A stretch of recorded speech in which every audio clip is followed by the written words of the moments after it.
Hola a todos. Esta noche vamos a hablar de algo tan cotidiano y, al mismo tiempo, tan inquietante, que quizá cambie la forma en la que miráis vuestra propia cama. Imaginadlo, un abuelo que, la tarde anterior, estaba bromeando con sus nietos al teléfono, riendo a carcajadas, seguro de poder verlos el fin de semana, pero que a la mañana siguiente no despertó jamás. Su corazón se detuvo mientras dormía. En silencio, sin previo aviso. Ese hombre se llamaba, pongamos, Don Manuel, y tenía 74 años. Siempre había recibido el mismo comentario en sus revisiones. Usted está más sano que la media de su edad. Y sin embargo, una noche bastó para que su vida terminara. La crudeza de este ejemplo nos recuerda que la frase «puede que no sobrevivas» es más literal de lo que queremos aceptar cuando pensamos en el sueño. Así que, antes de ponerte cómodo, tómate un momento para darle a me gusta al video y suscribirte, pero solo si realmente disfrutas de lo que hago aquí. Me interesa también saber desde dónde me estáis escuchando y qué hora marca vuestro reloj, porque no es lo mismo oír esto en la penumbra de medianoche en Madrid que un domingo por la tarde en Buenos Aires con el mate al lado. Ahora, apaga las luces, quizá enciende un ventilador para un ruido suave y comencemos juntos nuestro viaje de esta noche. La primera imagen que quiero que tengáis es la de una vida normal. Alguien que lo tenía todo bajo control. Caminatas diarias, un poco de lectura por las tardes y una dieta sin grandes excesos. Y, aún así, el corazón se rindió en pleno descanso. Es perturbador porque nos revela la fragilidad inherente de la existencia después de cierta edad. Tal vez pienses, pero si yo me siento fuerte, camino cada día y apenas tomo medicación. Pues bien, la mayoría de quienes murieron silenciosamente en su cama también lo pensaban. Aquí surge la primera gran paradoja de la vejez. Cuanto más convencidos estamos de que todo va bien, más fácil resulta pasar por alto detalles aparentemente triviales de nuestras rutinas nocturnas. Hay un dato de sabiduría popular, transmitido generación tras generación. El sueño es la mitad de la salud. El refrán no exagera, porque lo que hacemos antes, durante y después de dormir, moldea la calidad de nuestras horas de vigilia. Lo extraño es que, si examinamos con lupa la mortalidad de mayores de 65, encontramos que hasta 4 de cada 10 mueren justo en medio del sueño, sin aspavientos. Casi da la impresión de que la cama es a la vez cuna y tumba, un lugar de recuperación y también, potencialmente, el último escenario vital. Entre el abanico de rarezas que la ciencia descubre a diario, hay una historia que me divierte y que, sin embargo, encierra un fondo inquietante. Algunos investigadores en Japón detectaron que cierto grupo de ancianos dormía mejor abrazando un cojín cilíndrico que simulaba la presión de otro cuerpo. Parece chiste, pero la hipótesis era que ese contacto reducía los microdespertares relacionados con la ansiedad nocturna. Curioso, ¿verdad? Quizá lo insólito sea que soluciones tan simples como un cojín especial marquen la diferencia entre un corazón estable y otro sometido a estrés repetido. No obstante, entre la sabiduría popular y la anécdota científica, nos situamos en un terreno resbaladizo. ¿Qué hay de verdad en que ciertos hábitos disparan el riesgo nocturno? En la comunidad académica, la discusión abierta sigue siendo ¿hasta qué punto estos fallecimientos pasivos responden a predisposición genética o a causas ambientales? Algunos cardiólogos defienden que la genética decide el desenlace mucho antes de que la persona cumpla los 70. Otros, por el contrario, sostienen que los hábitos son el combustible que enciende o no la chispa. Yo, después de 4 décadas, observando pacientes, me inclino a pensar que es una mezcla. La predisposición existe, pero los detalles del día a día, esa cena tardía o el vaso de agua de más, inclinan la balanza. Imaginad la escena. Son las 11:30 de la noche. Todavía estáis revisando el móvil en la cama, quizá con un trozo de pizza pendiente en la mesilla. Es fácil creer que esas costumbres no pesan. Y sin embargo, cuando el organismo está programado para descansar, cualquier sobrecarga implica que el corazón late a contracorriente y lo hace sin que lo notemos. Me gusta pensar que el cuerpo es como un antiguo coche clásico. Puede seguir funcionando durante décadas, pero solo si no se le maltrata con gasolina sucia y trayectos de montaña a toda velocidad. Nadie pondría su utilitario de 40 años a competir en una carrera nocturna. Y aún así, muchos ponen a su organismo senil en aprietos todas las noches. Un buen amigo mío, médico de familia, siempre ironiza diciendo, no hay velatorio que no empiece con la frase, parecía estar fenomenal. Y es tristemente cierto. Ese contraste entre apariencia y fragilidad debería animarnos a vigilar con lupa esos hábitos invisibles. Que nadie me malinterprete. Dormir sigue siendo uno de los mayores placeres, pero como todo placer, requiere unas mínimas condiciones de seguridad. A veces, con bajar un par de grados, el termostato de la calefacción, ya le perdonamos la vida al corazón. Mientras me escuchas, quizá mires tu propia cama con desconfianza. ¿Qué hice ayer antes de dormir? ¿Qué comerás esta noche? Plantearse esas preguntas no es paranoia, es prevención. Recordemos lo esencial. Lo cotidiano construye lo extraordinario. Una conversación, un vaso de agua, una postura. Esos trozos de rutina forman mosaicos de destino. Y puede que la diferencia entre levantar la persiana mañana o no hacerlo nunca se esconda en una elección aparentemente inocua. Así damos comienzo a este relato, que irá desplegando uno a uno los 4 grandes hábitos que conviene desterrar si queremos prolongar no solo la duración de nuestras vidas, sino la calidad de nuestro descanso, ¿no? Y mientras avanzamos, intentaré que lo hagamos con calma, con un susurro casi cómplice, salpicado de un par de sonrisas, porque hablar de la muerte no significa resignarse a la tristeza. También puede enseñarnos a reírnos de lo absurda que resulta la vida y de lo desastrosos que somos en nuestras pequeñas manías nocturnas. La estadística que nadie quiere oír suele clavarse como un dardo frío. Hasta un 40% de las muertes entre personas mayores de 65 años se producen mientras duermen, sin llanto, sin aviso, sin siquiera un gesto de despedida. Lo llamamos muerte silenciosa. Y lo más inquietante es que la mayoría de estas personas habían pasado por sus revisiones médicas con resultados aceptables o incluso óptimos.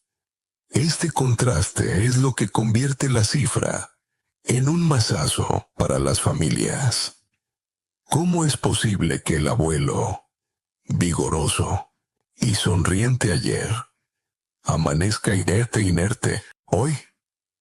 Esa es la tragedia que todo el mundo quiere evitar, pero de la que casi nadie habla durante la sobremesa. Imaginad el escenario de un comedor familiar.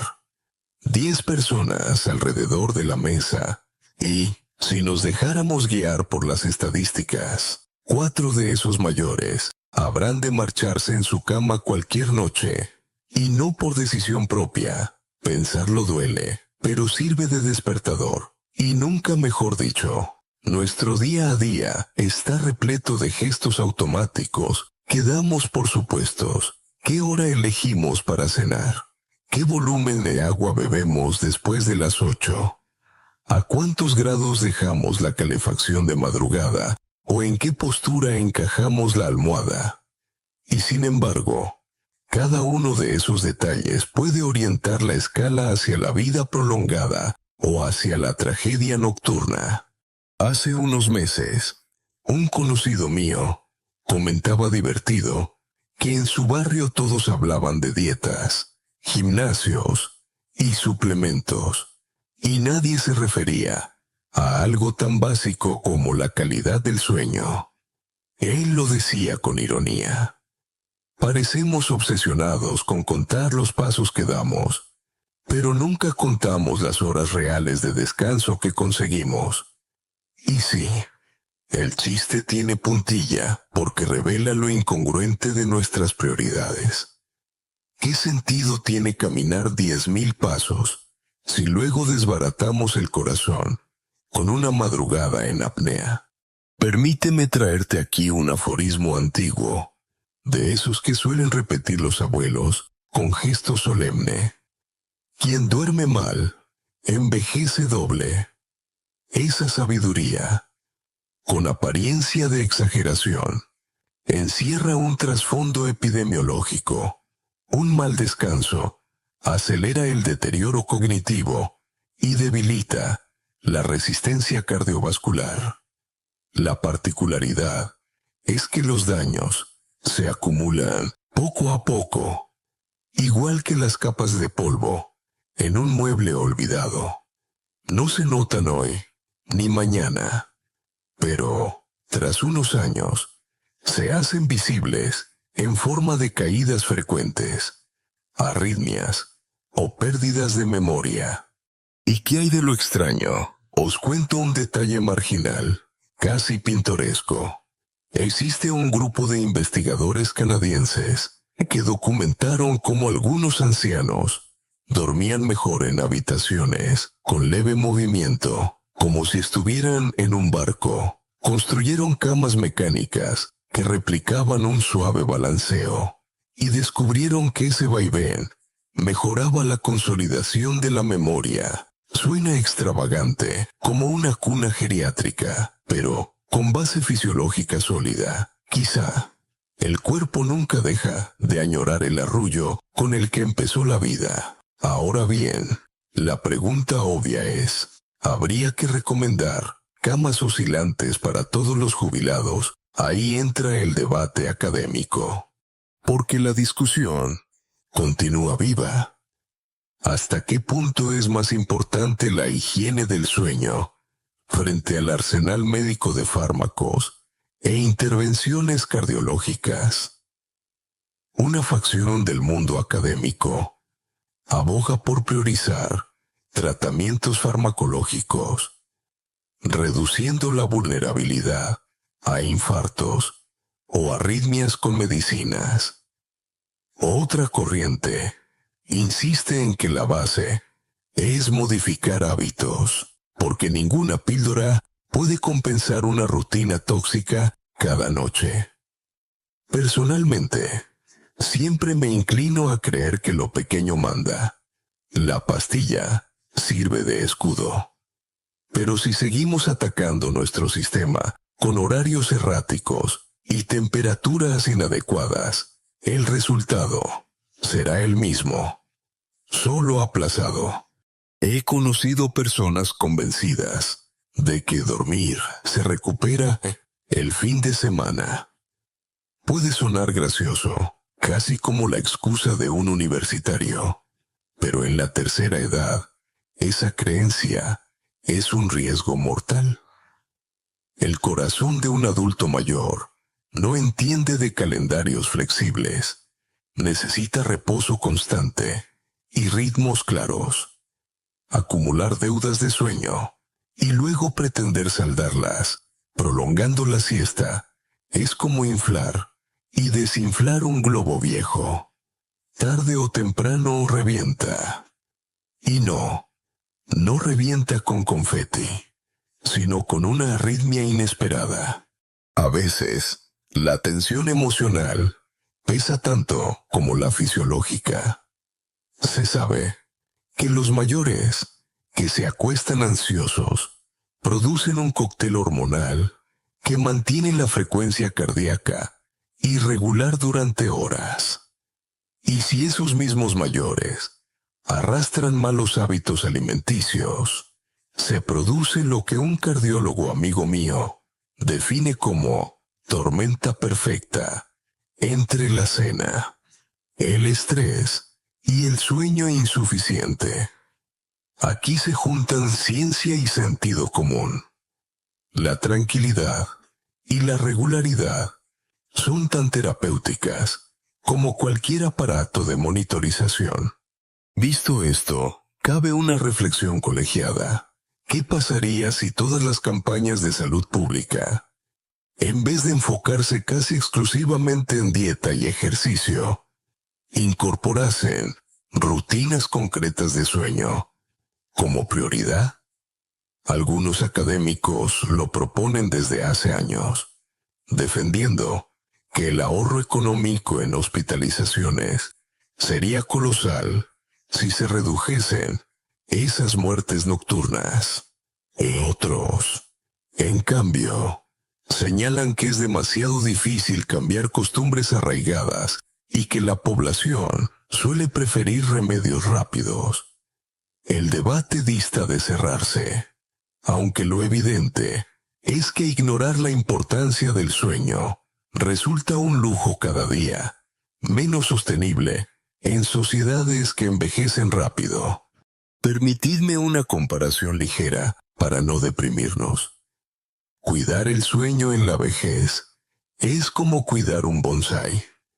No basta con darle agua, hay que vigilar la luz, la temperatura y hasta el ángulo en que crecen las ramas. Al principio parece maniático, pero esa dedicación sutil es la única manera de que el árbol continúe vivo y hermoso una década más. Pues bien, nosotros somos ese bonsái, un poco encorvados, necesitados de atenciones pequeñas, pero capaces de seguir floreciendo si nos tratan con mimo. La moraleja de esta sección es clara. La mortalidad nocturna, por más alarmante que suene, no es un gran secreto guardado por el destino. Es el resultado de pequeñas negligencias, aquellas que pasamos por alto porque parecen inofensivas. Y sin embargo, corregirlas está en nuestras manos. La pregunta final que lanzaría a cada uno es: ¿cuál de tus rutinas parece inocua, pero bien podría ser el eslabón débil? Preguntárselo cada noche puede ser el gesto más importante para añadir años y lucidez a nuestra biografía. El enigma del organismo, que ya no es joven, nos obliga a mirar con calma la realidad de nuestras propias células, porque, aunque la mente se sienta fresca y juguetona, a partir de los 65, el cuerpo ya juega en otra liga. No es una cuestión de voluntad, ni de disciplina, ni siquiera de genética pura y dura. Es biología inevitable. Como un coche que ha recorrido cientos de miles de kilómetros, puede seguir en marcha, pero sus piezas necesitan un cuidado distinto, más meticuloso Y aquí viene la parte más incómoda. Lo que hace 20 años pasaba por una travesura inofensiva: comer tarde, dormirse en cualquier postura o beber agua de golpe antes de acostarse. Ahora puede convertirse en una trampa mortal. Os invito a deteneros un instante en cómo cambia la fisiología con la delgada. El corazón, que late unas 100,000 veces al día, a los 70 ya lo ha hecho 3,000 millones de veces. Ese músculo nunca ha tenido vacaciones. Imaginad estar saltando sin pausa durante 70 años. Lógico que pierda un poco de potencia y elasticidad. Estudios apuntan a que su capacidad de contracción disminuye en torno al 30% respecto a cuando éramos jóvenes.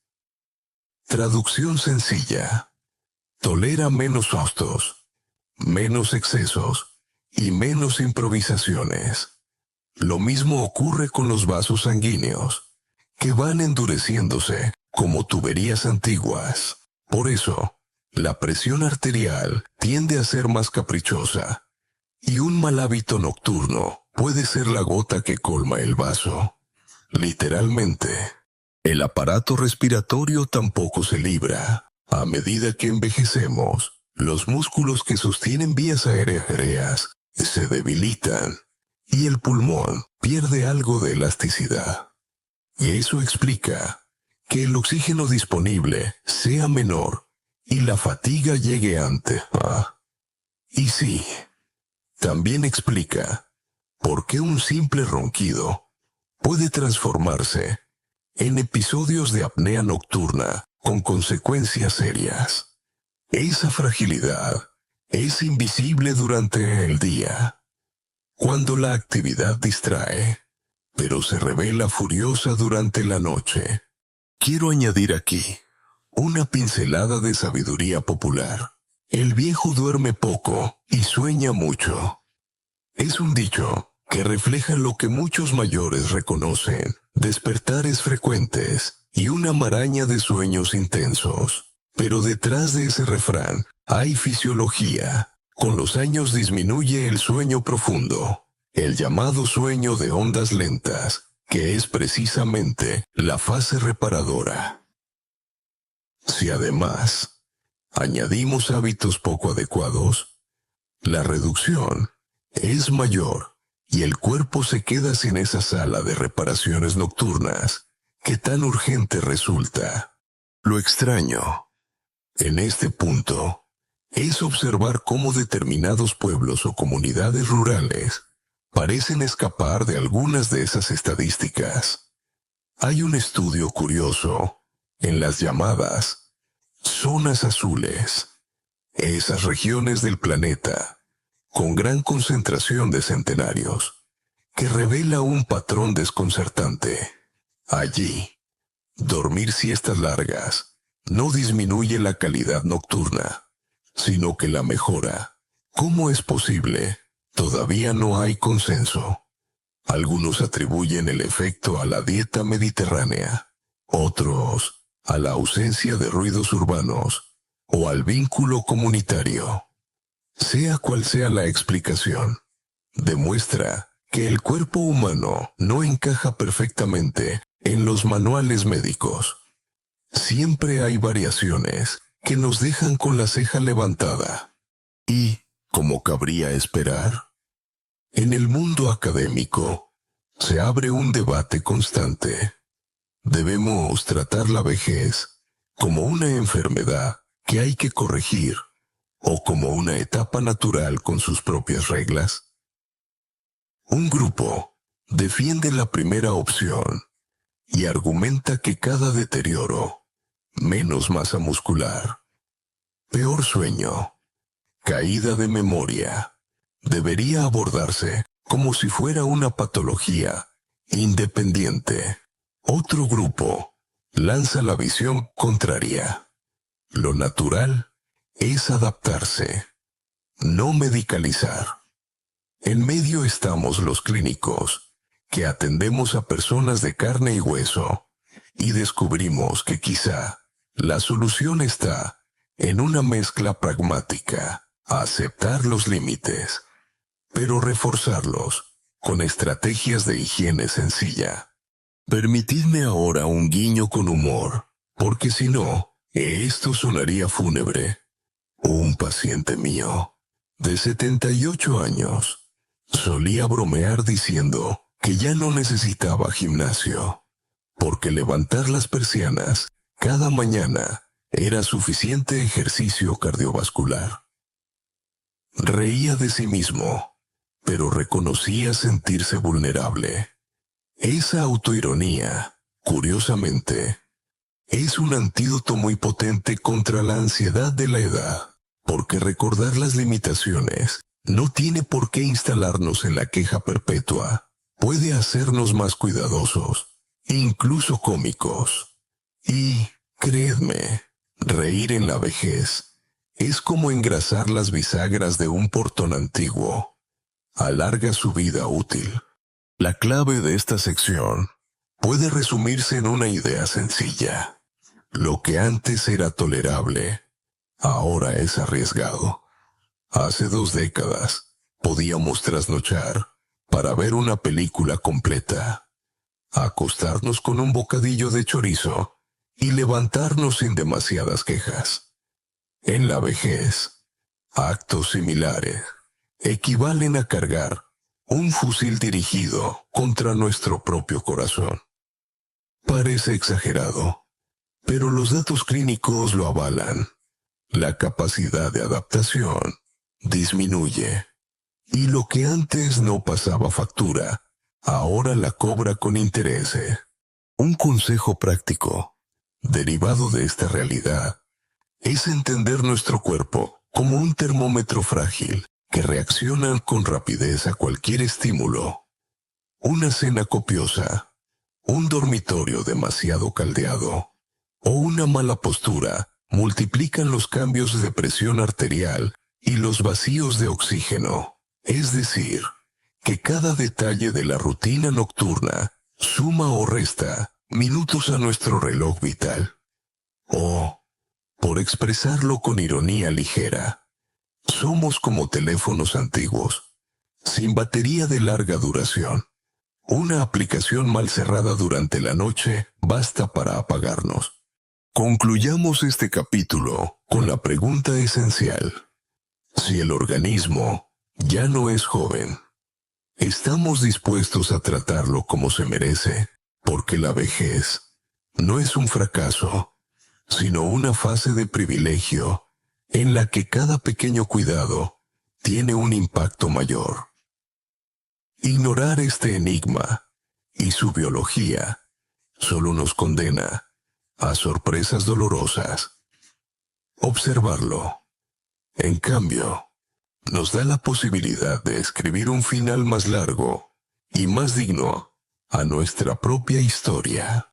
El primer hábito letal del que debo hablaros es la cena tardía y pesada. Ese gesto tan cotidiano, casi ritualizado en la vida social. El tapeo con los amigos hasta las 11. El trozo de pizza mientras vemos una serie. La infaltable merienda cena improvisada. En juventud, la digestión aguantaba sin rechistar. Hoy, vuestro sistema digestivo se convierte en un juez severo que nunca acepta ese tipo de travesuras nocturnas.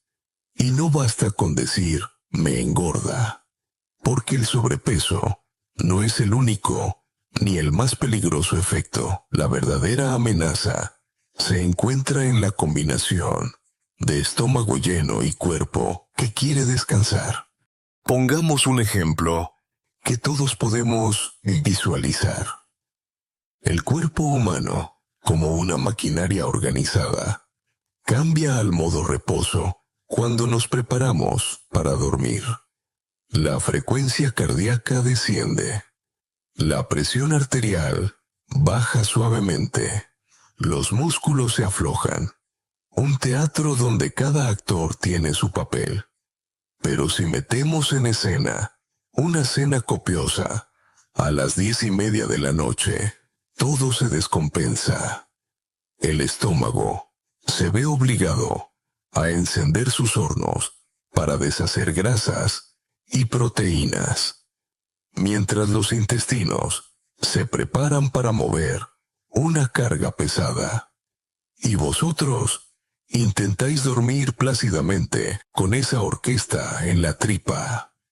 Resultado: la sangre acude al aparato digestivo y el corazón trabaja forzado, justo cuando debería estar recuperando energía. Ese choque de guión es potencialmente fatal. El refrán ya lo decía: de grandes as están las sepulturas llenas. No es melodrama. Investigaciones recientes confirman que quien cena con exceso y justo antes de meterse en la cama tiene un 70% más de probabilidades de sufrir un infarto nocturno que quien adelanta y aligera la cena. Y esto no se refiere a banquetes pantagruélicos. Basta con un plato graso o demasiado abundante. Muchas veces no lo sentimos tan grave. Solo ha sido un bocadillo de jamón y un refresco con gas. Pero esa acidez que sube al tórax no es un simple ardor. Es un desencadenante de arritmias, porque el esófago y el corazón son vecinos de parcela, separados por un muro finísimo. Me viene a la mente lo extraño de ciertas comparaciones. Hay estudios japoneses que describen cómo la incidencia de reflujo nocturno y sus complicaciones disminuye en aquellas personas que duermen con un perro cerca. Parece ridículo, pero su hipótesis era que los microdespertares, ocasionados por el movimiento del animal, impedían que la acidez se prolongara demasiado sin que la persona se diera cuenta. Absurdo, quizá, pero interesante. Otra muestra de lo imprevisible que puede ser la biología cotidiana. Esto nos lleva al debate académico abierto. ¿Qué pesa más? ¿La naturaleza de lo que comemos o la hora a la que lo comemos? Unos investigadores aseguran que lo fundamental es evitar grasas saturadas y picantes, porque alteran el ritmo cardíaco. Otros señalan que incluso cenando ligero, si lo haces a medianoche, obligas al metabolismo a luchar contra la cronobiología. Yo diría que el auténtico enemigo es la suma de ambos factores, cena pesada y cena tardía. Lo peor de lo peor. Os voy a contar una anécdota para aliviar tanta seriedad. Un paciente mío, 76 años, charlatán y simpático, tenía la costumbre de preparar ramen instantáneo a las 11:30.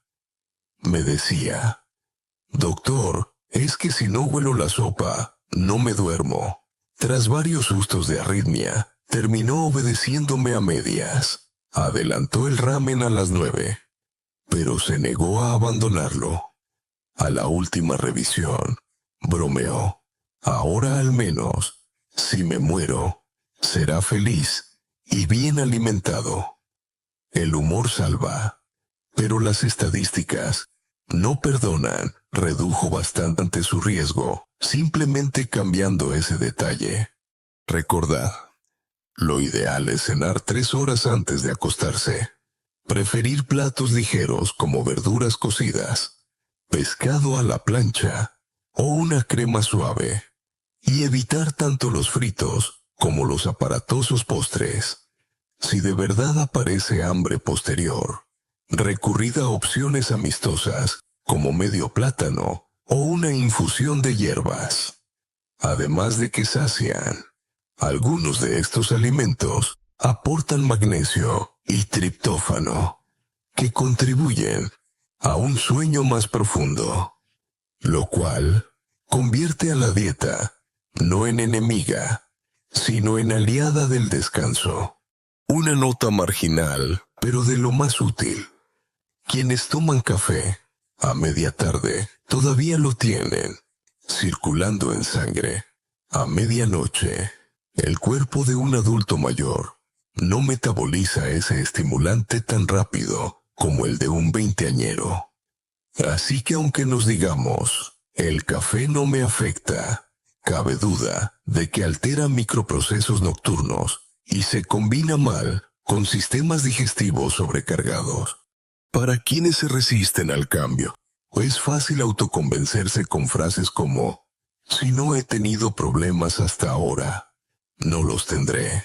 Pero debemos recordar lo que mencioné en la sección anterior. El cuerpo aguanta hasta que un día deja de aguantar. Y en la vejez, ese umbral es infinitamente más bajo. Si el corazón es una orquesta afinada en reposo, la gran cena nocturna equivale a meter una batería de rock que lo perturba todo justo cuando más silencio necesita. Un consejo práctico para quienes disfrutan del ritual de la vida social es frente al reloj. No se trata de abandonar cenas familiares, sino de cambiarlas de hora o de aligerar su contenido. Comer temprano no significa vivir aburrido. Significa dar a los órganos tiempo suficiente para cumplir todos sus deberes antes de que la conciencia se apague. Y créedme, tras ver tantos pacientes, puedo asegurar que ese pequeño adelanto horario puede salvar más vidas de lo que uno imagina. Así pues, no exagero al decir que la cena tardía y pesada es la primera bala invisible apuntando al corazón del adulto mayor mientras duerme, y que sustituirla por un hábito sencillo, aún sabroso, es uno de los cambios de coste cero más valiosos que existen. El segundo hábito letal del que quiero hablar es, curiosamente, uno que parece tan inocente como natural: beber demasiado líquido antes de acostarse. Durante muchos años, se difundió la recomendación de hidratarse bien.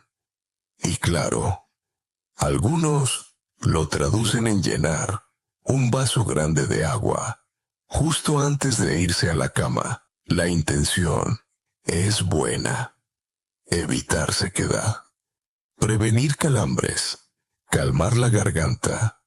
Sin embargo, la vejez convierte este gesto, aparentemente bondadoso, en un auténtico caballo de Troya para la salud nocturna. Imaginad el escenario. Son las 11:30 de la noche. Apagáis la luz con satisfacción, listos para descender al reparador mundo de Morfeo. Pero 2 horas después, el cuerpo interrumpe ese viaje y os exige levantaros para visitar el baño. En jóvenes puede parecer una molestia pequeña. En adultos mayores, cada interrupción se transforma en un riesgo serio. No por casualidad, los accidentes domésticos nocturnos ocupan un lugar destacado entre las causas de hospitalización en ancianos. Basta un tropiezo en el pasillo oscuro para desencadenar una cadena de complicaciones. El refrán de la abuela lo resume bien: más vale cama seca que suelo mojado. No se trataba de un ingenio gracioso, era prevención pura. Y es que cada levantada nocturna, especialmente a partir de los 70, genera una amenaza triple. Primera, la caída, con sus temidos resultados de fractura de cadera. Segunda, el brusco descenso de presión arterial al ponerse de pie, lo que los médicos llaman hipotensión ortostática, que puede causar mareos e incluso pérdida de conocimiento. Tercera, la fragmentación del sueño, porque regresar a la cama no garantiza volver al mismo nivel de descanso profundo. Y en esas pausas, el corazón paga la factura a base de arritmias. Como dato científico llamativo, la capacidad de filtrado de los riñones a los 70 es aproximadamente un 40% menor que a los 30.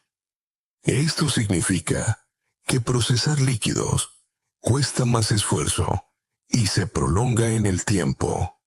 Así, un simple vaso de agua bebido antes de dormir equivale a un maratón innecesario para esos pobres órganos cansados.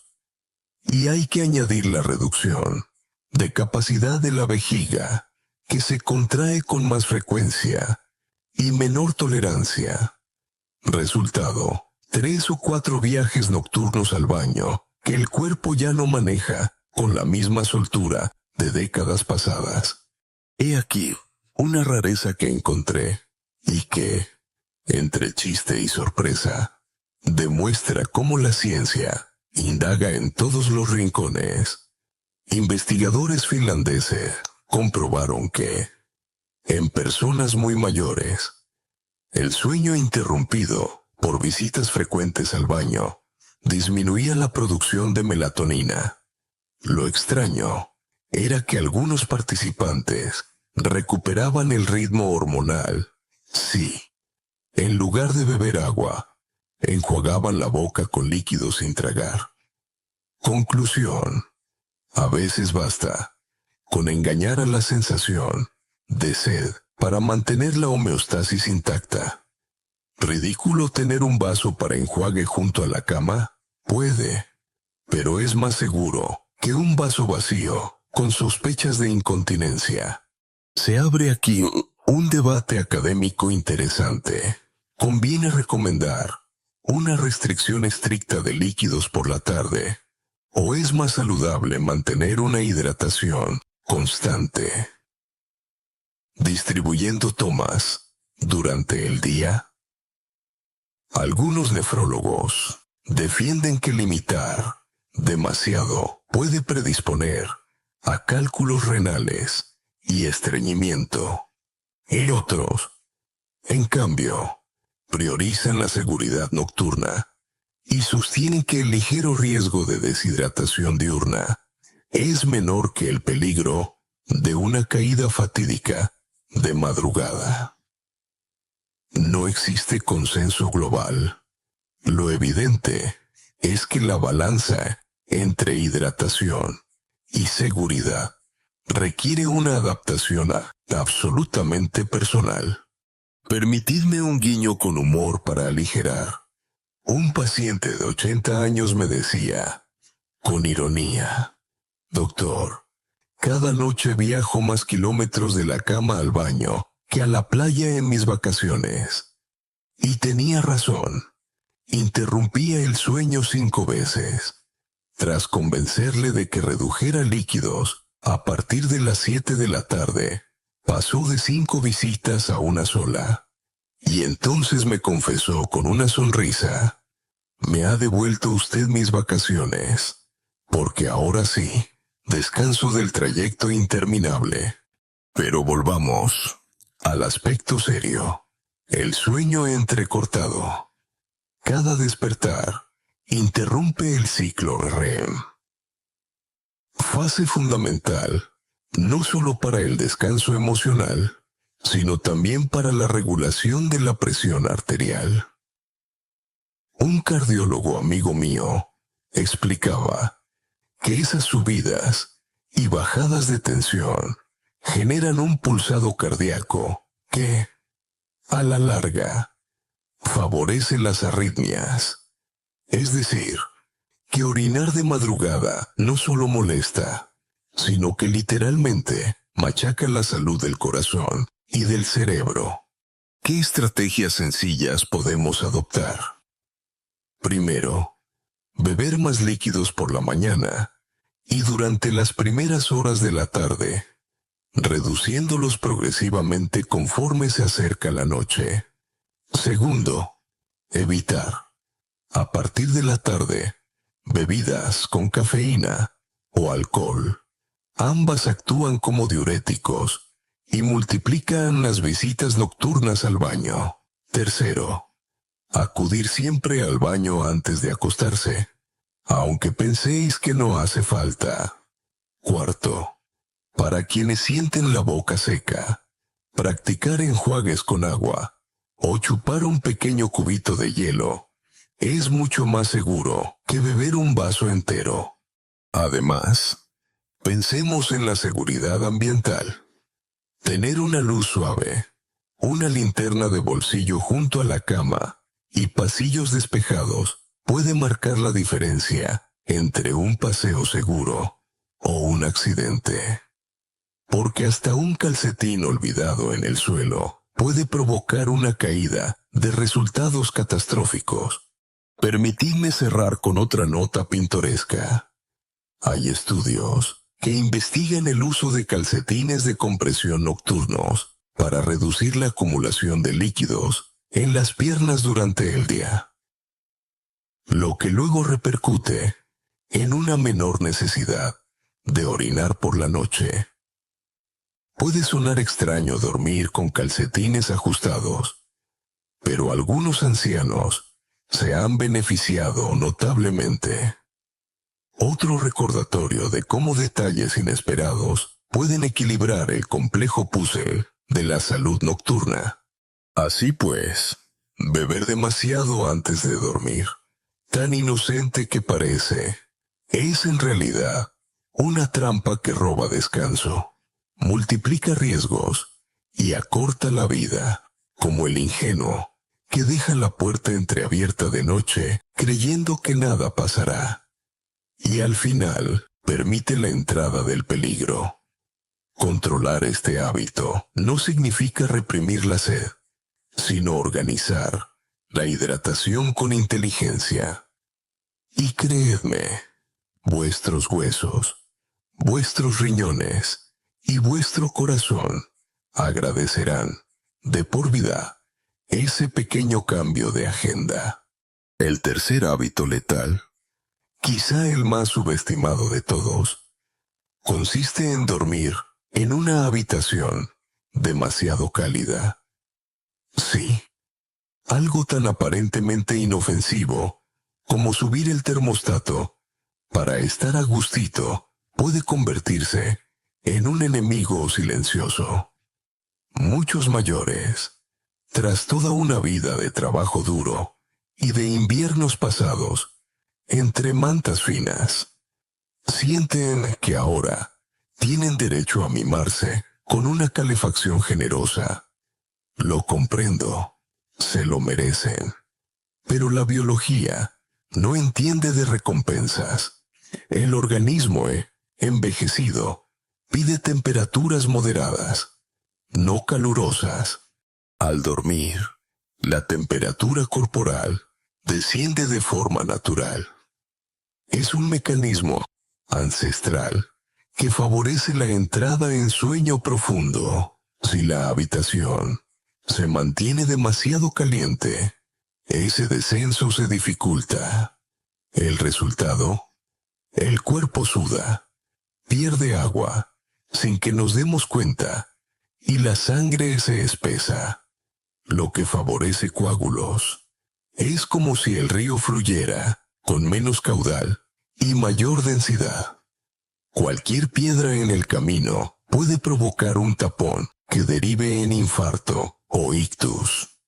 Y lo inquietante es que el individuo apenas percibe el riesgo. Simplemente cree que duerme peor porque tiene calor.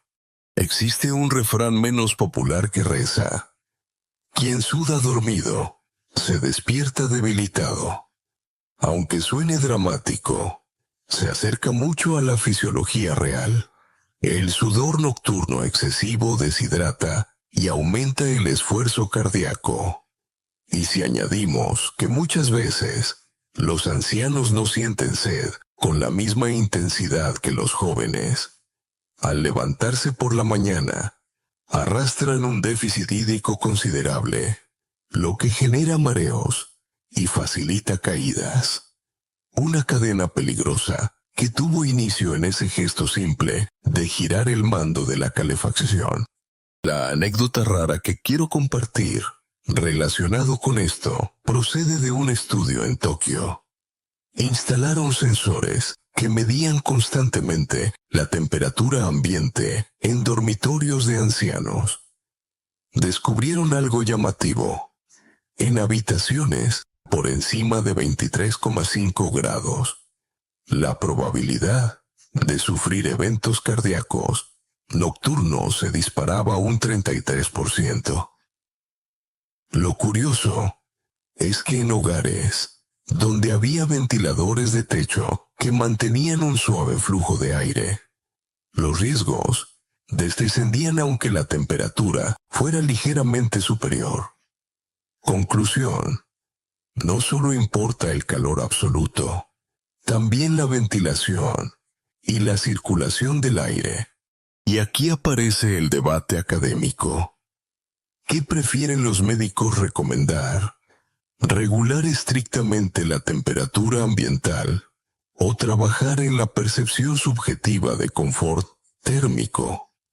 Algunos especialistas dicen que basta con no superar los 21 grados. Otros defienden que, aunque el termómetro marque cifras correctas, si la persona siente frío, debería solucionarse con más ropa de cama y no con aire seco de radiador. El dilema revela lo complejo de adaptar una recomendación general a realidades muy distintas. Casas mal aisladas, climas húmedos o ancianos con diferentes umbrales de frío.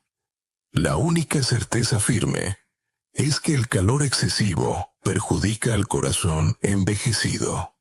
Permitidme un guiño humorístico. Un señor de 80 años me confesaba que dormía con tanta calefacción que bromeaba, llamando a su dormitorio la sauna finlandesa.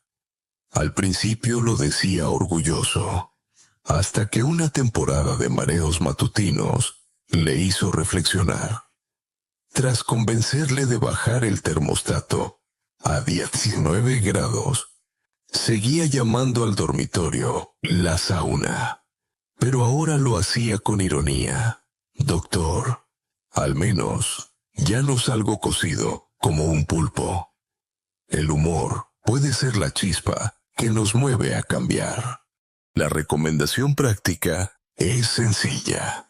Mantener el dormitorio entre 18 y 21 grados.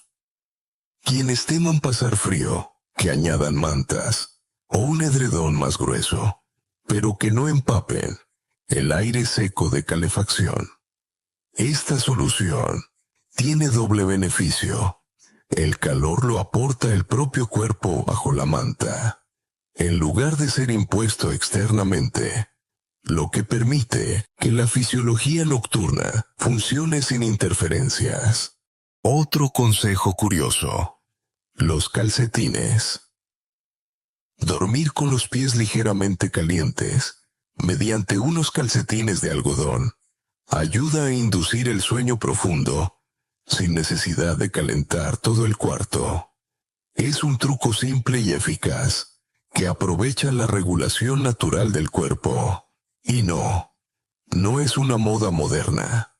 Ya los monjes medievales lo practicaban para resistir noches gélidas en monasterios sin estufas. Conviene también ventilar bien la habitación antes de dormir, aunque el invierno pinte amenazante. Unos minutos de aire fresco limpian el ambiente de dióxido de carbono y permiten que el cerebro perciba el inicio de descanso. Incluso, quienes viven en ciudades concurridas deberían acostumbrarse a abrir la ventana brevemente. El beneficio supera de largo la molestia del enfriamiento inicial. En resumen, lo que parecía un lujo Dormir arropados por el calor excesivo se convierte en un veneno lento para el corazón y la circulación. El cuerpo mayor necesita frescor moderado, no sofocante, y entenderlo supone aceptar la realidad fisiológica. El calor nocturno es traicionero y exige moderación.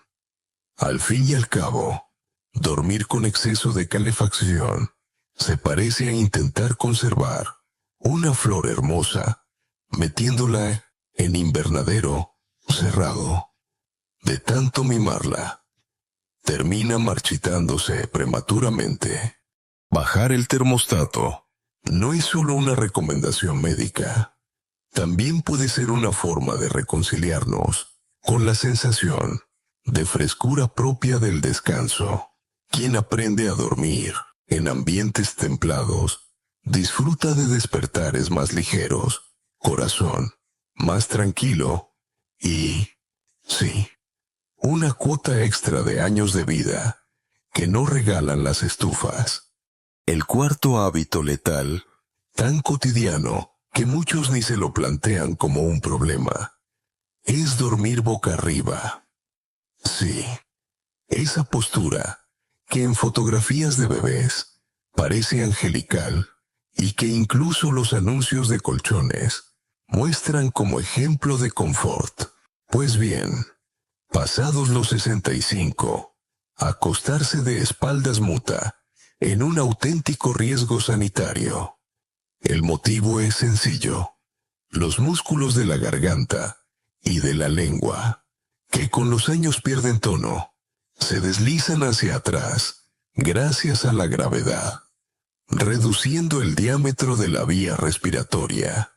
El aire encuentra un pasillo estrecho y aparece el ronquido, o, peor aún, el bloqueo momentáneo, conocido como apnea del sueño.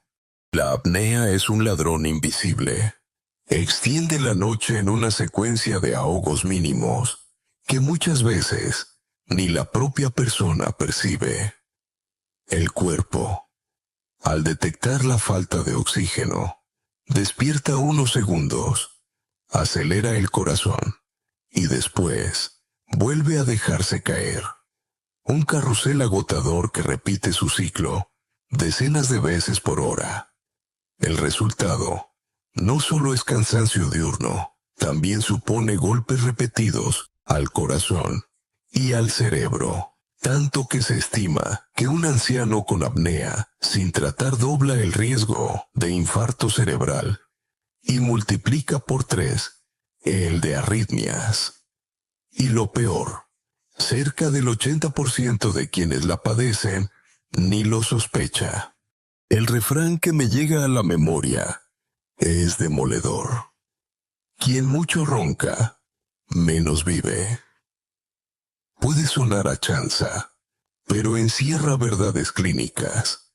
El ronquido aislado no mata, claro, pero la apnea que suele esconderse sí lo hace. Y, como he dicho, la postura supina es la autopista directa hacia este fenómeno. Quizá en la juventud, el cuerpo aún resistía y mantenía tenso el tejido blando. En la vejez, se rinde fácilmente a la gravedad. Lo extraño que descubrí investigando sobre este tema es una terapia bizarra. En algunos países, se recomienda a los roncadores coser una pequeña pelota de tenis en la espalda del pijama para impedir que se tumben boca arriba. Sí, habéis oído bien. Un remedio casero rudimentario, pero con sorprendente éxito. El paciente, incómodo, se gira automáticamente hacia un lado.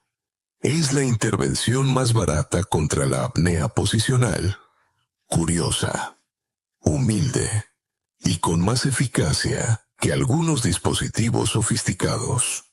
El debate académico gira en torno a qué postura lateral es más recomendable.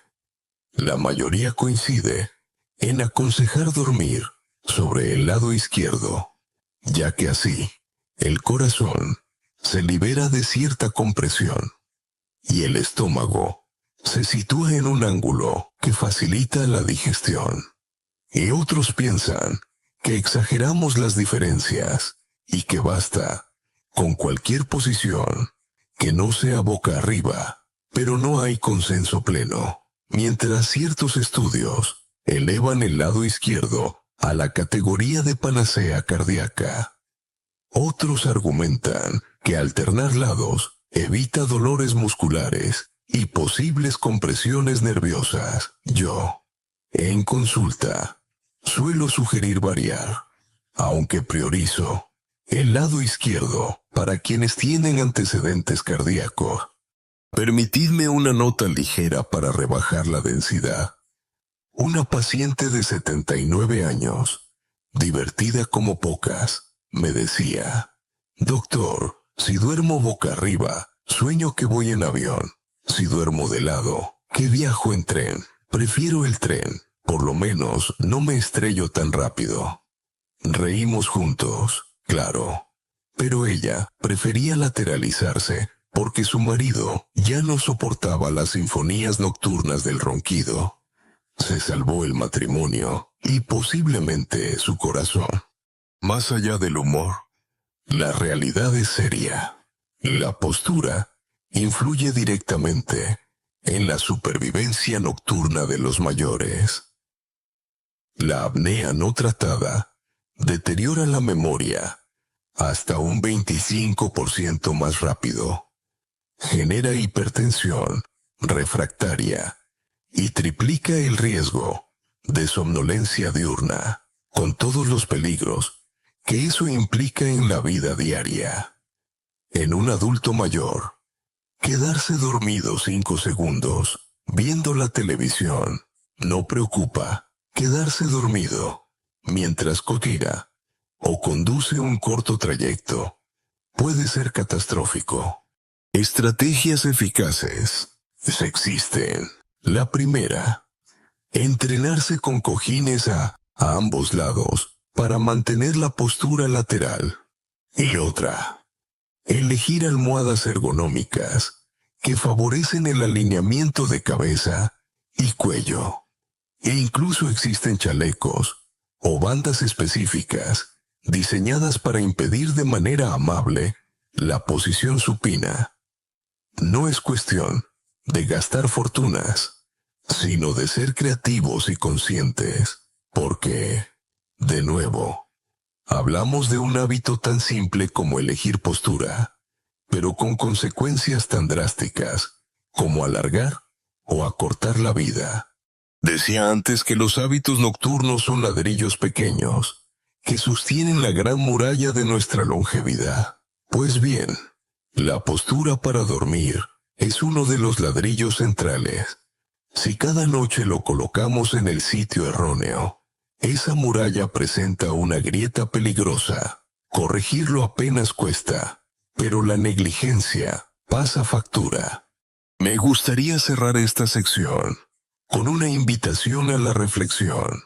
¿Por qué nos cuesta tanto cambiar, incluso aquello que sabemos dañino? Quizá porque asociamos la cama al refugio, y modificar esa sensación provoca resistencia. Pero pensemos, dormir de lado no es renunciar al placer del descanso, es protegerlo, es elegir tren en vez de avión.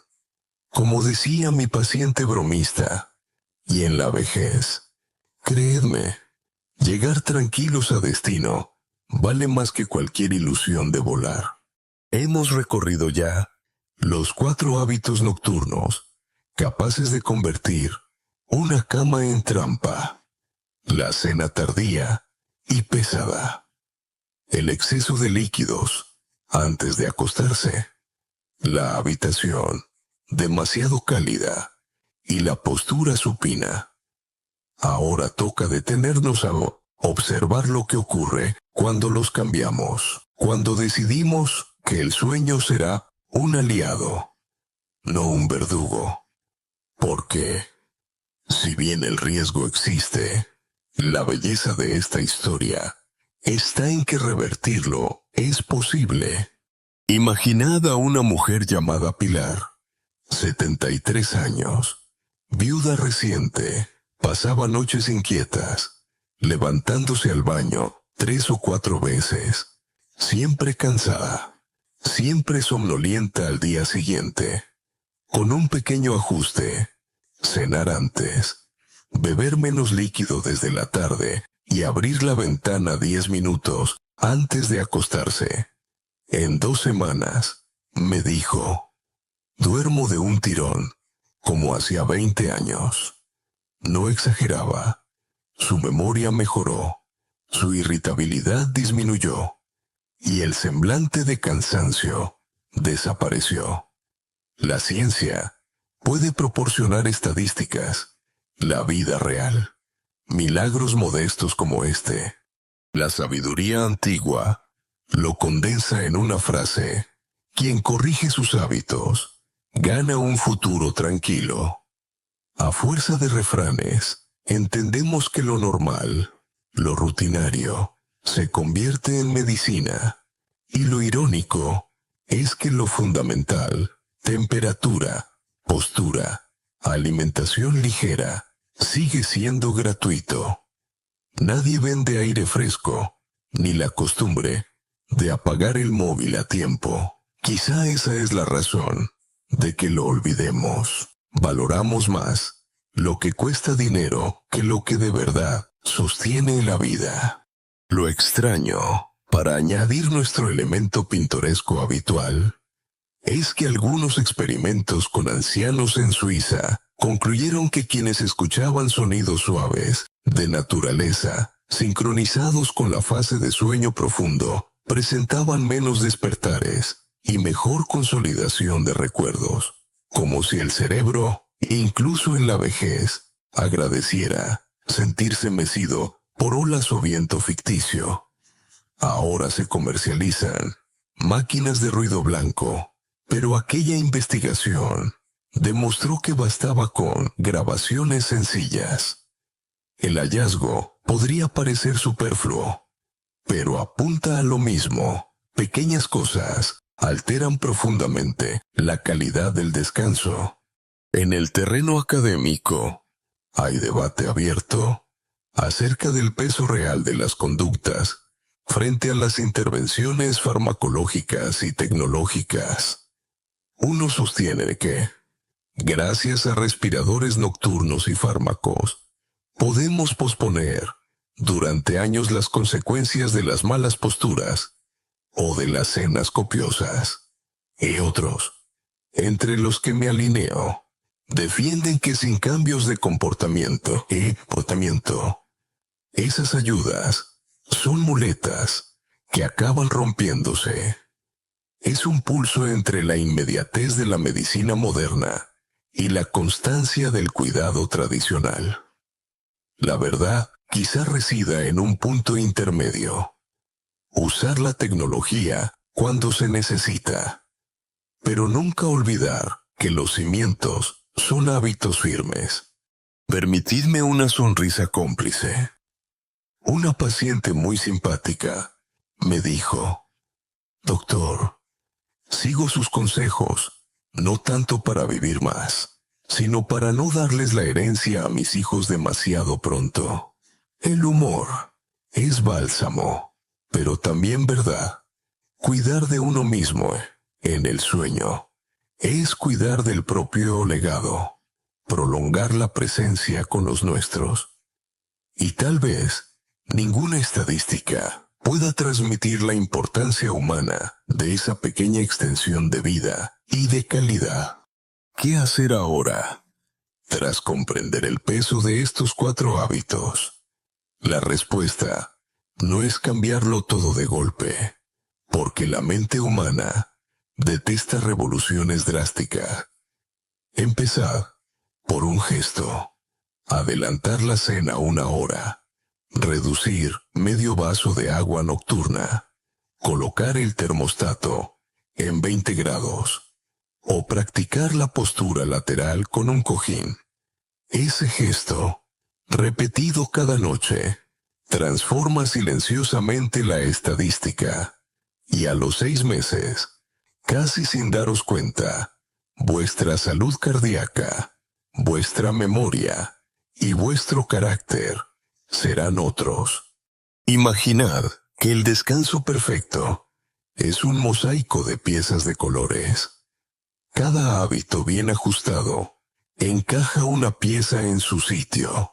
Puede parecer un rompecabezas complejo, pero en realidad se construye ladrillo a ladrillo, hasta que una noche os descubrís respirando en paz, con el corazón latiendo sereno, y amanecéis ligeros, sin ese lastre de cansancio que parecía inevitable en la vejez. Con esto, cerramos el viaje. Hemos comprendido cómo hábitos tan triviales esconden grandes riesgos. Hemos descubierto rarezas científicas y hemos reído un poco con anécdotas de pacientes ingeniosos. Lo esencial es que todos estos detalles se convierten en oportunidades. Dormir bien no es una fantasía juvenil. Es un derecho que podemos salvaguardar a cualquier edad.